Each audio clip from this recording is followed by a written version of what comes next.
हे मुने, भगवान सूर्यदेव नदी, समुद्र, पृथ्वी तथा प्राणियों से उत्पन्न उन 4 प्रकार के जलों का आकर्षण करते हैं तथा आकाश गंगा के जल को ग्रहण करके वे उसे बिना मेघ आदि के अपनी किरणों से ही तुरंत पृथ्वी पर बरसा देते हैं।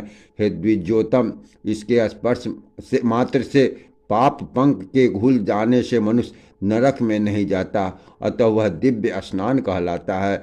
सूर्य के दिखाई देते हुए बिना मेघों के ही जो जल बरसता है वह सूर्य की किरणों द्वारा बरसाया हुआ आकाश गंगा का ही जल है।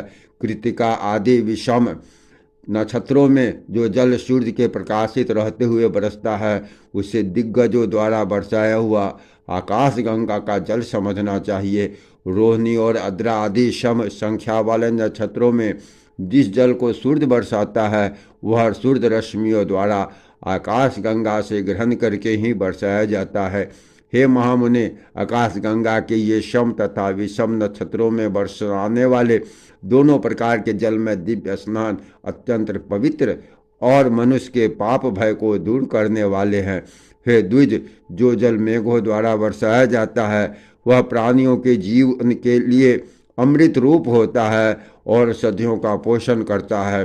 हे विप्र, इस वृष्टि के जल से परम वृद्धि को प्राप्त होकर समस्त औषधियाँ और फल पकने पर, सूख जाने पर, गोधूम यव आदि अन्न प्रजावर्ग के शरीर की उत्पत्ति और पोषण आदि के साधक होते हैं।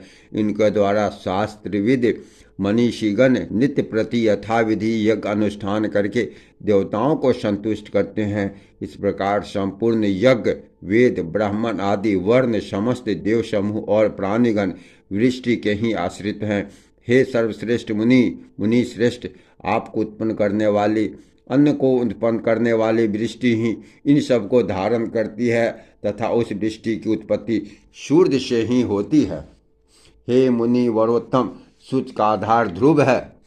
ध्रुव का शिशुमार और शिशुमार के आश्रय श्री नारायण है, जो समस्त प्राणियों के पालन करता तथा आदिभूत सनातन पुरुष है। प्रेम से बोलिए श्री लक्ष्मी नारायण विष्णु भगवान की जय।